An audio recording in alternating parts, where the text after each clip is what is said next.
Hi, Emily. Hi.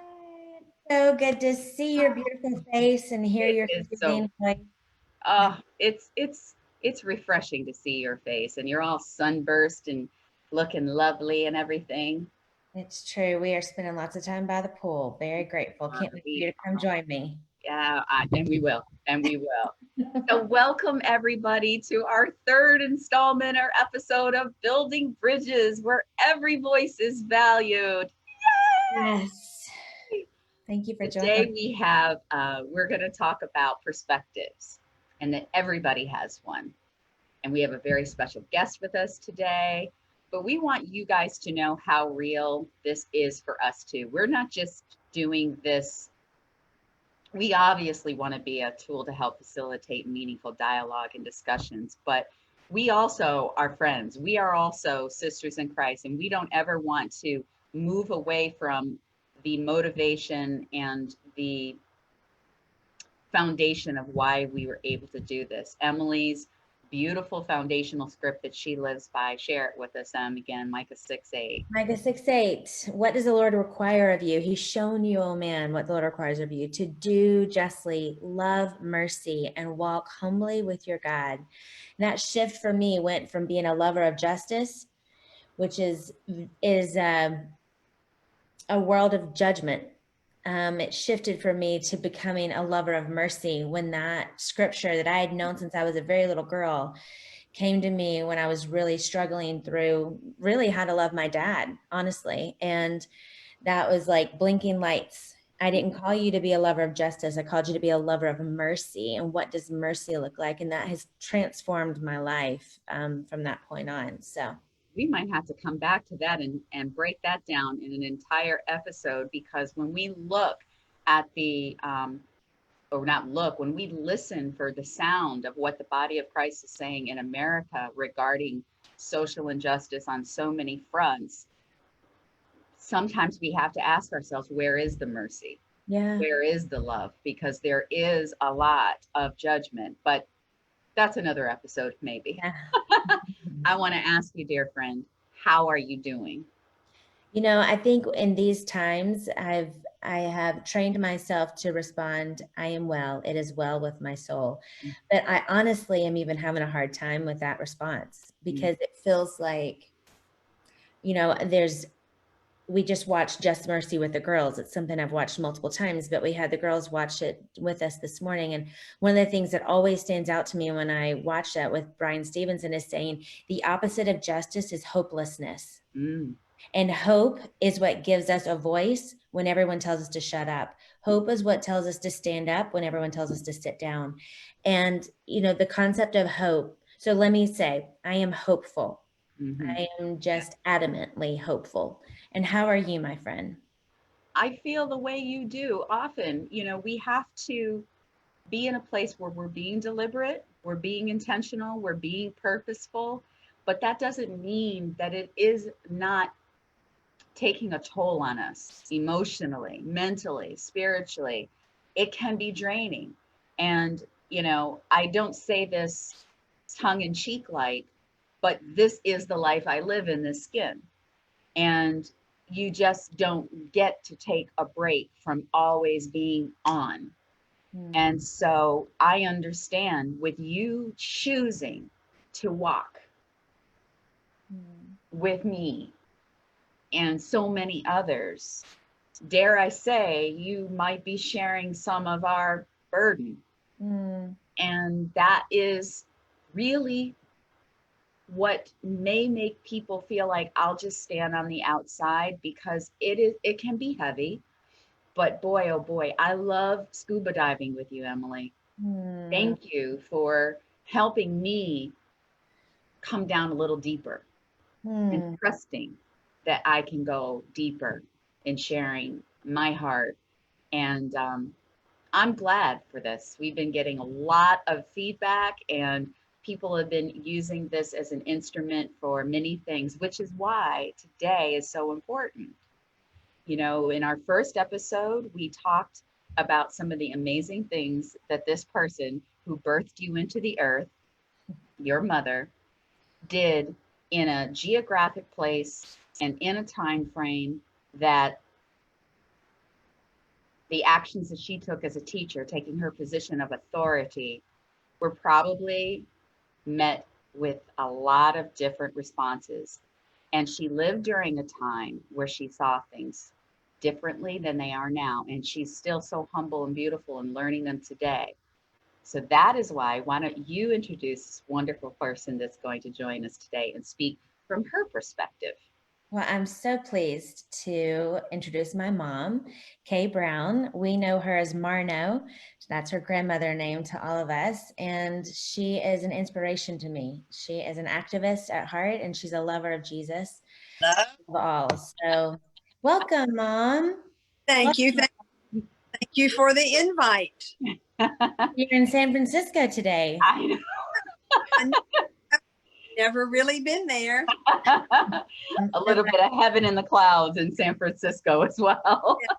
I didn't mean to be in San Francisco. I think that the last time I was on Zoom, I played around with this and what I've ended up with, and I forgot that it was there. So now I can take time to get back to where I really am, which is in my Which is in North Carolina, correct? Which is where you reside.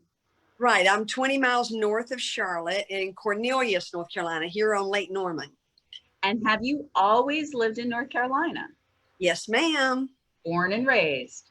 Born and raised. I was born in Charlotte, lived in Belmont. And so, yes, always. Now, I have one section of my family line that goes back to North Carolina.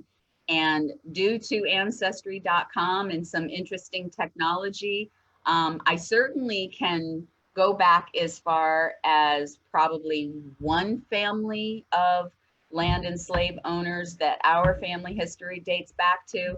But needless to say, in my mindset, I have a different perception of North Carolina and people from North Carolina.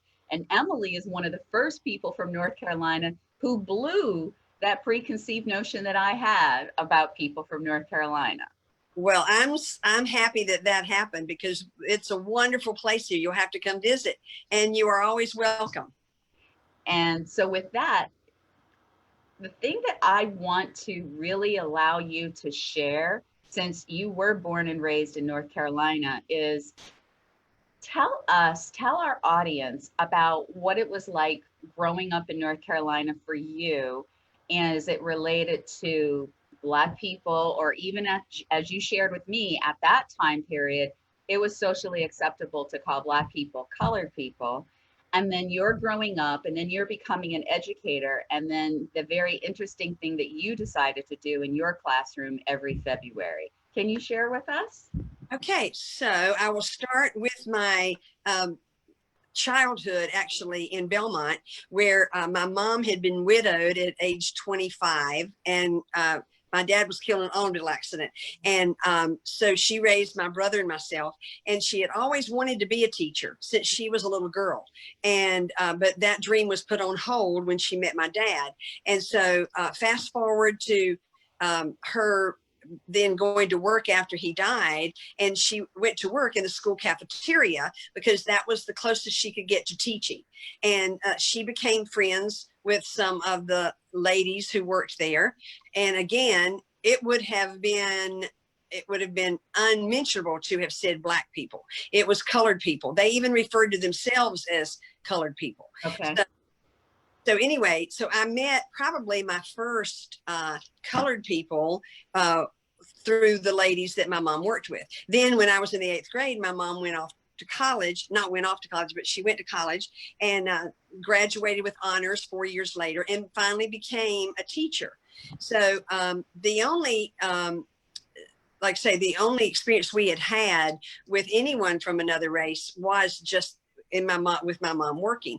And one of my good friends had a maid. Her family had a maid. Her dad was the dentist in town, and Catherine was their maid. And we knew and loved Catherine, but that was our only experience. So, we just really didn't know any. So then when my school integrated, Brown versus Board of Education, I think passed in like 1959, maybe. And that's when integration should have begun to take place, but not in North Carolina. Okay. So 66, 67 before we integrated. So that's a pretty long time there. And so we had just a couple families who were brave enough to send their children in 1966. But the colored school closed, and all of us came to the brand new high school in 1966 and 67. And we had our first graduating class, which was a mixed class. Then it was so wonderful. We did not have any racial unrest. It really, truly was like two groups of foreigners coming together. I mean, it was like, may I feel your hair? And on both sides, you said. And we would ask questions of each other, just like you would if a foreigner came into your home. How do you say this? How do you say that? And we grew up in the same town, but we had a whole different language even, So that really was a beautiful time. Now, I know now that there was a lot of politics involved in that the redlining involved it for them to even have the distinction of colored town and the rest of town. But I didn't know any of that then, and so I would love to know a little bit more of actually what did take place for the closing of their school, which was in bad shape. But still, I would like to know more about that. But that's what happened then. So I went off to predominantly white college, Mars Hill College, for 2 years. And then I transferred to UNC Charlotte because my boyfriend, who became my husband, we had dated since we were in 9th grade, he was too far away. And so I had to come closer home, And so then I began to, to have friends who, of other races and and nationalities and things in my classes at UNC Charlotte. So now, that was in the 70s at that point? Yes. Okay. I graduated college in 1971. Okay. That was when, I passed sit-ins on the way to school. So you had that whole other Vietnam thing going on, and some protest and things like that. So then when let me back up to say I was never going to be a teacher because my mom was a teacher and she worked too hard. And that's what I would tell her. And she would say, honey, just get your teaching certificate just to have something to fall back on. And I said, Mom, I am never going to teach. So I actually came out of college with a degree in sociology, and I became a social worker in the Charlotte-Mecklenburg school system. And it was there that I had to work with a lot of Black families. By then we were using the term Black, so now I've seen an evolution of the term, so I worked with a lot of Black children in the elementary school of Charlotte-Mecklenburg schools. And I became very involved to the point of my husband saying, this isn't how I meant for you to us to spend your money, like on underwear and socks and things for these kids I was helping. So that was from January to June. I worked as a social worker. And back then, back in the dark ages, if they needed a substitute teacher, they would just grab whoever was close by in the office, cover so-and-so's class. Sure. Well, then when I did that, I found out I am really supposed to be teaching. So then I started teaching, and it was not until after my babies, I taught for 3 years and we had our family. I stayed out of teaching for 8 years. When I went back into the middle school situation. And along the way, I had read the story of Dr. Charles Drew, it's a fascinating story of Dr. Drew. And he actually died in a car accident in North Carolina.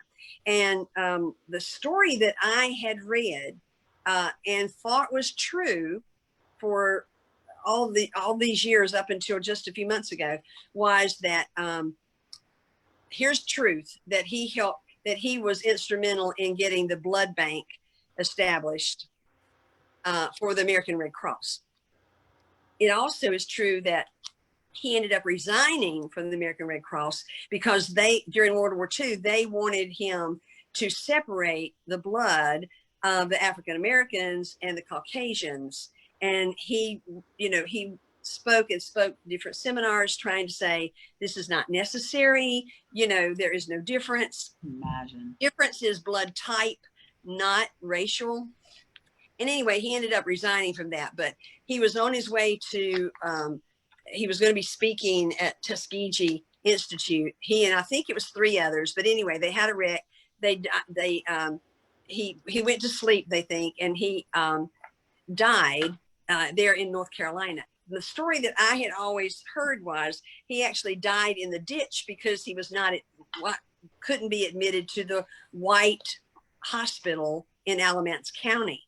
And I say that to say that was part of the Jim Crow laws that really, I didn't even know about the Jim Crow laws. So that whet my appetite to like, what is this? I want to know more. No, this can't be, And so let me just put that aside to say, I have found out in the last few months that they did take him to the White Hospital, but that his injuries were such that they could not, save him. His family, there's documentation where they have thanked the hospital for doing all they could and all of that. But still, the truth is that, there was even the White Hospital in the first place. And, there were only so many Negro beds that they had to offer and all that. But I tell that story to say that is what first got me started thinking about, I don't want my students to be as ignorant as I have been. And so we always talked about Black history during February, because that's February, Black History Month. It's also Love Month. It's also Dental Health Month. It's, but Black History Month in the classroom. So I just had the idea of talking about having learned about the Jim Crow laws myself, not from a book, but from just kind of researching. That's when I decided to do a simulation that my kids could, role play everything out. That's pretty much how I taught in the middle school, on the middle school level, because I was blessed to teach social studies and language arts. And so I could incorporate the two, they could write about what they were learning and that sort of thing. So at that time, there was nothing I could find on the market to do that role play. So I just came up with the idea of dividing them up into the green and orange, which were our high school colors. And so they did that. And then the way I first distinguished them when they had to, it was the green and yellow. I mean, it was green and orange, but I first found out who the Baptists were. Oh, really? The Methodists were, and so that they could identify with it that way. Like, you're kidding me, just this because I'm a Baptist, you're gonna, so that was like the very, very beginning. And then I moved to like the green and orange and that sort of thing. But the room was set up differently. I know Emily spoke about this in first session. Oh, but elaborate, give us details. Okay, well, again, I just like any other unit, I always tried to let my parents know what we were getting ready to do. They knew that I taught this way. Like I said, I also did a unit on Native Americans, and we, took out all of the desks in the room and they sat in tribes. So this was not a new thing. So by February, we had already done a role play with Revolutionary War where I taxed them to, use the pencil sharpener or trash can or go to the bathroom, and then they had already gone through. You were hoping for a revolt with that, which I Yeah. think is really interesting. We talked about it later, that, you were super proud of the classes that actually would revolt by the end of that session and be like, why do we have to? And you would be like, that's exactly right. Wow. Yeah, because learning about taxation without representation. And so we're studying that the whole time. And I'm thinking, are you making the connection? Can you see what I'm doing to you? Do you not want to do something about this? So yes, when they would revolt, it was like, oh, thank goodness they got it, But so anyway, by the time I got to February, my parents and my students were already, familiar with the way I like to teach things. So when they were actually divided up into the green or the orange, that was not, a strange scenario for them, although this was a brand new subject. So thanks to my principal, I always did have supportive principals. I never had a principal to tell me that I couldn't do this. I did label the bathrooms. They were able to go to the bathroom, but they may have to walk further to get to the bathroom, and the water fountain with I don't really even remember which was the best group, the haves and the have-nots, which color was which, but the bathroom closest to the classroom, of course, was the best, and the water fountain that worked. A lot of water fountains don't work in the school. The one that worked and had the coldest water, then that group got that. And so, but at the same time, we are reading about, we are studying about, we are talking, we are writing about the Jim Crow laws. We're talking about the different inventors from the Black community. Things like, are you kidding? I didn't know that so-and-so, and so they were learning all along as they were doing this. So those, were some of the things. Talk about the Underground Railroad, Mom, at the end of the month. Right. At the end of the time, we had been studying and reading about the Underground Railroad. They definitely knew as much as we could know about the Underground Railroad. They knew about Harriet Tubman, that sort of thing. So I set it up for each year. I set it up where there was one night that we invited the parents and their siblings to come to the school. And we all met together at first in the cafeteria, which would also be Jubilee in the end. And so we walked them through about the fact that, and let me stop a second to say, this was not an original idea with me to do this assimilation. We had first done it at a weekend camp that some of my kids and I got to go to. And so I took that, which had been an outside activity, I took that and brought it inside. And so we had Safeway houses set up. Oh my goodness. And in the Safeway houses, we had the candle outside the door. One of the Safeway houses was my good friend, Mrs. Ross, who Emily was a friend of her daughter. And I taught Eryca. Ms. Ross was. I know about that Eryca now too.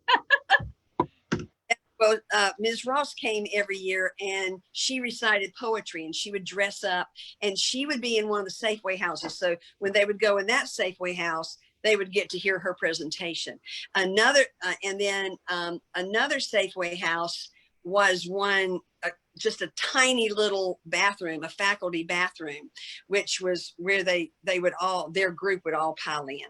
So, and I'll get back to that. But anyway, so I'm in the cafeteria meeting with them, explaining everything, and we divide them up into different groups.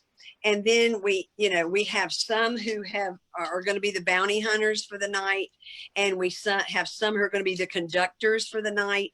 And we tell the group who's going to represent the slaves who are escaping. We tell them, as you're moving around trying to get to Jubilee, to freedom, if the bounty hunters come up, you have to be totally still and quiet. And while the bounty hunter is talking to the conductor, they should not, although you are there, it's going to represent the fact that you are invisible. Mm-hmm. So they would be moving around the school trying to get back to get to Jubilee, and they would come up on the bounty hunters, who were loud and boisterous, and I think I smell a skunk, and this sort of thing. And then the conductors would stop the group. They would all stand perfectly still, and they would go on talking to each other, and finally the bounty hunters would release them. On.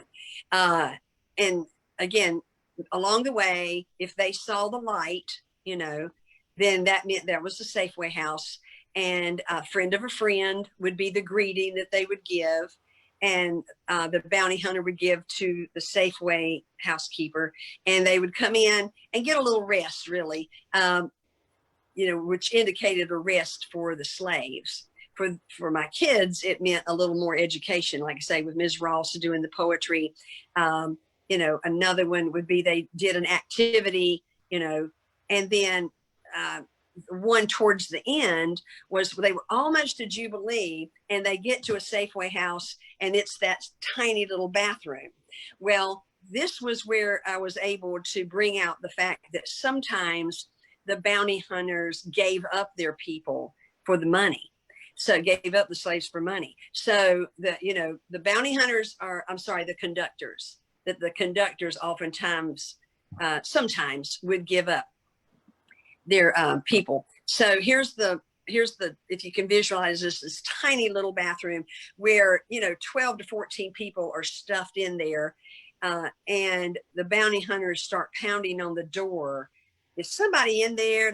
That sort of thing. And, and the conductor speaks and said, no, everything's fine. We're, and there's a little dialogue. Nothing was written down or rehearsed. It's just things we had, we had talked about possibilities of things they could say and do.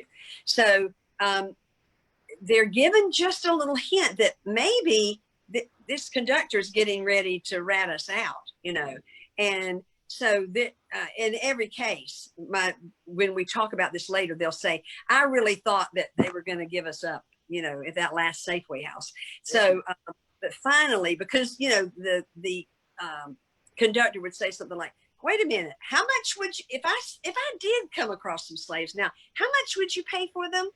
Oh, I'd pay, and say, let me see now. So if I were to have, 10 slaves, and they're doing this number of saying, I could make, so they're really beginning to think that, they're going to give us up. So anyways, no, I haven't seen any, but if I see any, I'll sure let you know, and everyone's like, So that was always the last stop before they get to Jubilee. So that would be in that tiny little faculty bathroom. And then they would be able to, very close by, be able to go out the door into the courtyard, into the cafeteria to Jubilee, where people would be waiting for them, and we'd have, bells ringing and freedom, welcome, and that sort of thing. And then when everyone returned to Jubilee, then we all ate pizza together. But some people, if we had some, if we had some slaves who got caught along the way, they were taken to jail, and they had to stay there for a period of time, because I would always have, we were talking middle school, so I'd always have a few, smart alecks who would try something. But the thing is, what they found out was they were missing out on everything else by, cutting the fool at that sort of time. But anyway, it was a wonderful, wonderful time. And also Harriet Tubman was always walking around singing. That was me. And then and then we, like I say, joined together at the end. But we were then able to talk, how did you feel about what happened? And that's when they'd say, I really thought we were going to get turned over at the end. Or they would that's when we could thank Ms. Ross for her beautiful, beautiful rendition of Langston Hughes, and, different authors that she would recite them. She wasn't reading to them. She was standing up in front of them, reciting. It was powerful. And so it was, it was really a powerful, powerful time that kind of closed out our month for us. I just want to thank you for that, for being an educator who would go outside the box. Like you said, that's kind of your track record. And that's truly, we all have different learning styles, but I can't imagine anybody who could not step into the shoes of the scenario and the experience that you are allowing them to walk through. Because for me, when I was growing up, I can't remember, I don't think it became Black History Month until after I graduated high school. It was always Black History Week, and I dreaded it. Oh. I dreaded it because in our textbooks, Black History Month was slavery. Yes. And we sang Negro spirituals, and there was no effort to try to find anything but this was the chapter that was in our curriculum books, and that's what we taught. And it was embarrassing. It was, it was demeaning, and I wanted to be sick on those weeks because it was not a celebration. So I applaud you and I honor you for the effort and the compassion and the digging up of historical truths. But see, here's the thing. Tell me, have any of these kids at the time or as adults come back to you and say, Miss Brown, either or, black, white, how did it affect them? I have had, and it wasn't always just the Black History unit, but again, you know, I've had many students who have said, when I was still teaching, they'd say, are you still doing the unit, you know, or when you take all the desk out, or are you still doing the Underground Railroad? They would ask those questions. Yes. And I like to think, again, like me with the story of Dr. Charles Drew, I like to think that it whet their appetite to know more. What I know now, though, is that although I did learn a lot and I tried to teach my students a lot, there was so much more we didn't know. I mean, it just is amazing to me, all the stories that are out there, the untold stories until now. Hopefully, right, they will continue to be told. But we just didn't know. We really did not know. We didn't have the internet to be able to dig up. We didn't know that there were you know, authors of other races who could, you know, had to go through so many things to get their books published. But that's the story that was being told in places where we weren't allowed. It just seems like it's a lot more effort to conceal information than to just let it out. You right. know? You would think so, right? But you know, again, so much of our history we're finding out has been lies. You know, like, you know, just the whole thing of honoring Christopher Columbus when, you know, he really was. And yet schools are, you know, I think in Virginia, Emily, if I'm not mistaken, you guys get Columbus Day off and not Veterans Day. Mm. Yeah, we definitely get Columbus Day off. I think for me, we were a part of a Christian homeschool co-op, and the kids would get Columbus Day off and they would not get Martin Luther King Jr. Day off. Mm. And that's what we took it off anyway, always. But those are the things that are just egregious. There's no other word for it. It's disgusting. Right. But again, so much of it's ignorance on our part, or the, you know, just not knowing. So, you know, we have a long way to go, but I am happy to see, I have hope in knowing that through education of ourselves, even if we're not in schools, that, you know, we're going to be much better off than we were. So so this is obviously who you are, which I can now see Emily is a chip off the old block. How, or were you? A much smarter chip off the old block, let me say that. All children amaze me at their intelligence, but anyway. And that's as it should be. We're all standing on shoulders. We are right. all standing on shoulders. Were you conscious or intentional when you were raising your children then? I understand Emily was never blessed enough to be in your history class, but I'm sure as your child, they were aware of the things that you were teaching. Were you conscious about different things when you were raising them, given the environment you were in? I certainly tried just to take the teachable moments. My mother-in-law and father-in-law were very, very prejudiced people. He grew up in Jackson, Mississippi, and he, you know, had a very ugly, how shall I say? Anyway, it's perspective. But I know one time, you know, she was giving me some advice about where we were moving there on the farm, you know, and all of our neighbors were Black. And so when she spouted out what she did, I just said, you know, I remember saying to her, because it was pretty bold for me to be able to say it, because she was a very strong-willed person. But anyway, I just said, Nana, you know, a house divided against itself is not going to stand, and my house is going to stand, you know. that was, and she didn't say anything, after that. So I would have to say, it would just be the teachable moments as they would come up. We tried to, I tried to work with. So, Emily, what would you add to that?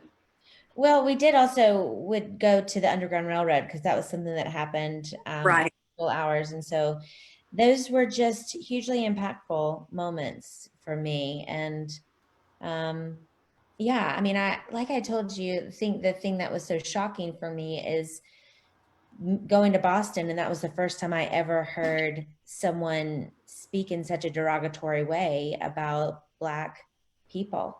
And I thought I was just ignorant that it was still so prevalent. Now, knowing now too about Just Mercy and Brian Stevenson, the work he was doing, I was a sophomore in high school when Johnny D. McMillan was released from prison, from death row. And the fight that he was taking on, Brian Stevenson, and is still taking on, what a hero he is for justice. So, those are things that I just completely ignorant about. I knew nothing about it. And, but I do I recognize that I was standing on shoulders for sure of my mom and of her mom, my grandmother. And I'm so grateful for that. I know I am who I am because of them. And we have to continue to do that because, I may be in the skin that I'm in, but I don't know all the history that's been omitted that's out there myself. I'm not an expert. For me, growing up in upstate New York, the North, as Emily and I spoke on the first episode, Right. we need to dispel the misnomer that there is quite a bit of racism there. It used to be said, in the South, it's in front of your face, and in the North, it's subtle. No, it's not. It's in your face. Maybe they weren't allowed in a certain time frame to do certain activities, but what's more in your face? A cross burning in your front yard, or a denial of a degreed woman of an entry-level job because of the color of her skin. So it wasn't a celebration the way Black History Week was taught, as if we had no contribution to society. So it wasn't until I left that environment and chose to go to Howard University, where both of my parents went, one of the original first historic Black colleges, that I got full history. Of course, I was taught the classics and everything I already knew, but added to that, and then it was an awakening. Now, had I never left, I wonder if I would have had an awakening to what I know now and what I'm still learning. If we go down Black History Month factoid check, I would fail. I'm the first to admit. Right. Well, Matt, something that came back to my mind, Eryca and Emily, I know you've heard me say this. One of the great awakenings of our time when I was teaching the middle schoolers was the fact that we had so many families in the communities, Black community, in our Black families, who their last name was Nixon and Graham and this sort of thing. Well, when we actually did the research and went on a field trip of Lincoln County, which was also something was I always enjoyed doing with my students, we found out that the slave owners had been Nixons and Grahams. And so these Black students who had that last name, that was the slave name. Exactly. And I was also, that's when I found out for the first time about Malcolm X, when he found out that Malcolm Little was his name. When he found out that Little was his slave name, he stopped using it and put in X. Now, that was my understanding of why he was called Malcolm X, because he didn't want to go by his slave name. But then when I was able then to talk to my students about, because I'm sitting, with Nixons in my room and Grahams in my room, and I forget some of the others, but that actually had that heritage. We had iron furnaces in Lincoln County. Mm-hmm. It'd been the slaves who had to work those iron furnaces and wear the very, very thick sole shoes that dwindled down to nothing, and they actually lost their lives. Wow. Doing that kind of work. And so when they would learn that, and they would learn these and the slave owners that again were the Nixons and the Grahams. And now we didn't see any white Nixons and Grahams. We saw all black Nixons and Grahams. So that was another big awakening for me and my kids during that time. So one other perspective, Eryca, I'd like for Mom to talk about, and it's not something that we've actually prepped, but it came to my mind as I was talking to my girls about some experiences I had. One of my beloved family members went to prison when I was in high school for 13 years. He was a nonviolent first-time offender, and it was drug related. It was under Ronald Reagan, and it was the years of wanting to put all drug kingpins, Which lords. Brings out, the movie 13th brings all that out. Oh yes, definitely. There, yes. Right. And so I was telling the girls that just from my very limited experience, because we would go visit this family member who was my favorite. I loved him. He served every day of those 13 years, by the way. Was never qualified for early parole because of it being drug related. But federal prison every day is a day, so there is no parole. Yeah. So I was telling them though that when we would go visit him, the way we were treated was so dehumanizing. It was we were treated like trash. We were condescended to. We were just there to visit our loved one, and the way we were treated was so foreign to anything we'd ever experienced. And I was able to say that even with that I learned when I was 14 years old that the justice system was not just. Yes. And my mom was there during the trial and all of that. And so she could speak to that perspective even more than I could as a 14-year-old.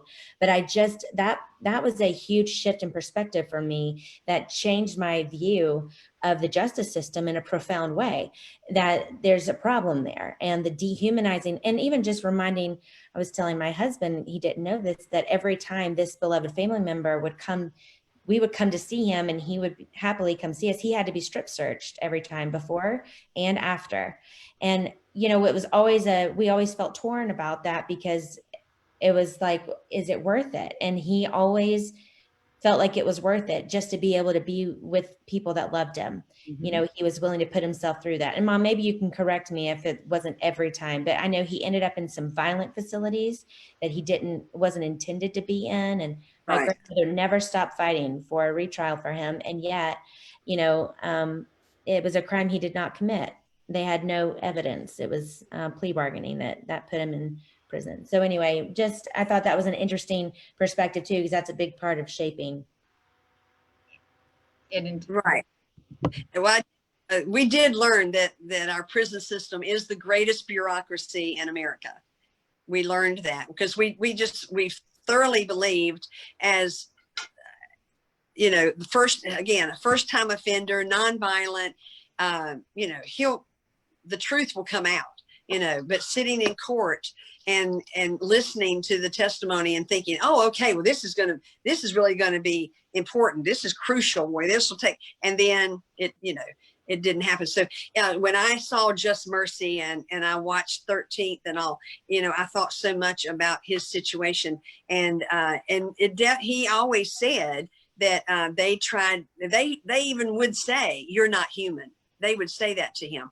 And I don't know if you're watching America's Got Talent, but there is an amazing guy on there who was imprisoned unjustly for 37 years.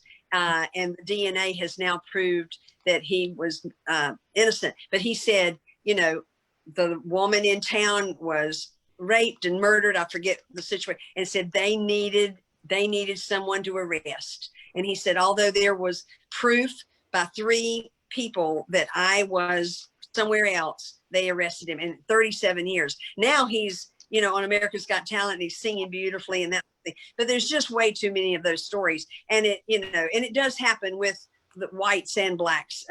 But we got to see it a little closer by visiting him. I mean, that's part of what we are trying to bring to mainstream. Systemic racism is not a coin phrase to be tossed around. It is it involves things that have been ingrained into our institution, from the laws that are made to the rules that are made, and it cripples the fairness or the playing field for all others. And the criminal justice system is horrific for that, because the story of your relative is the story why 90% of our Black population has been imprisoned in a situation of being wrongfully imprisoned, Right. and not having found any evidence to support that reason. And during the epidemic of particularly crack cocaine in the 80s, where some laws were changed, so much of our population were admitted to prisons on one offense. And that crackdown, not to use it as a pun, but that punishment being hard on crime, on drugs, it wasn't a solution to what's the issue behind it, but let's go ahead and criminalize the people who are participating in it. But the irony is, today, look at the compassion that we have for those that are addicted to opioids. It's like it's a first class drug as opposed to any others. You got it from being sick, you got it from your doctor. Or heroin. Heroin is still a street drug, yet we're calling it a sickness now.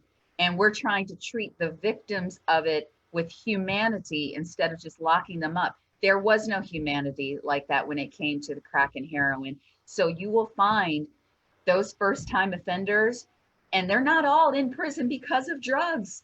Right. They have been wrongfully committed. And that's why, God, I can't believe I'm going to mention Kim Kardashian, whatever her motivation is. I am thankful that she is partnering with real attorneys who are discovering that there are people that are wrongfully imprisoned. For every one that has gotten out of prison, there are so many others who have shared the story of your beloved relative. And unfortunately, there is an imbalance, and there is a racial disparity of those that are wrongfully imprisoned for, non-murderous offenses. Everybody has a definition of how they feel that one should be treated for a drug offense, but I'm sorry, you cannot compare bad checks, drug dealing, and murder and treat them the same way. And they're all in prison now for life. So there's a lot that our criminal justice system can be certainly repaired. And so if for friends out there who want to find out how there's imbalance, very easy research on the internet. Again, you don't know what you don't know, but now we're challenging our audience to say, this is a way where there is unfairness. This is a way where there's imbalance. This is a way where there is absolute disparity because of races in the criminal, not just within, but how they're tried to begin with, and how there's a push for people to just take the plea bargain, Right. And also, Eryca, we found out that it's definitely, prison's a money-making business, just like they say, cancer is money-making. But my brother, our relative was in 8 different prisons. Wow. During his years. Every single one of those prisons was built on a politician's land. Every one. The concessions in the visitation area, the politicians are the ones who, I forget what the name of it is, but it is a business that politicians profit from. Absolutely. So most people don't know that, but that, at least I can tell you that at least 8 of those prisons, the 8 where he was built on politicians' property. I think that says a lot right there. It does. And the main reason why I even brought this up is because the dehumanizing that takes place once someone has been exposed to this, even someone being pulled over. And, we just have Jay Farrow, who's put out a statement about you can see the footage of him just running. He's running in his Right. own town, and you see him getting pulled over and put on the ground and handcuffed because he fits a description. The trauma that does to a person, the dehumanizing effect on being treated like you are scum, like you are second class, third, fourth class citizen. We treat our animals better than we treat human beings. That trauma, we're not dealing with that either. And especially these who've been wrongfully imprisoned, and we're just like, well, you know, you're set free now. Exactly. Go get it. You know, like it's really, we are not taking that seriously. We saw this relative of ours who was super successful beforehand. He's an overcomer. And he happens to be white. So he's got that privilege behind him, but still couldn't get a job, still couldn't, you know, he's an entrepreneur. He always has been. So he was able to figure something out. He's a scrapper, you know, but his white privilege allows him to even have a chance to do that, you know? And what are we doing with our Black brothers and sisters who are being imprisoned? They are being treated over and over and over, year after year after year, as a second, third, fourth class citizen. The damage that we're doing, and then we just expect everything to be okay, that's criminal. And we need to take it seriously. He did speak oftentimes about how they tried to make him agree that he really wasn't human, you know. And again, this man on America's Got Talent, I hope y'all will check him out. Really neat guy. And I'm sorry I don't know his name, but he says, you know, they tried to dehumanize me. And he said, I was in prison, but I didn't let prison get in me. Mm-hmm. And I heard our relatives say the same thing, but they certainly do a number on them, especially when they're long-term like that, and, you know, make them think that there's no future. Well, I am so grateful that you took some time with us today. You just have all kinds of stories that I look forward to sitting down with you and hearing more about. Thank you. I honor you for your boldness. I honor you for your compassion. I honor you for being for using your position of authority, influence to do just that in such a just and beautiful and gracious way. And we need you. Well, thank you much, and Emily. And I would like to give you girls a star. I think you do a great this. So thank you for allowing. Star from my teacher is that. Let me tell you something really quick, and we'll end this. I remember in elementary school, we'd have little contests. I don't know if it would be spelling or something, but, you know, we had honor roll, we had high honor roll.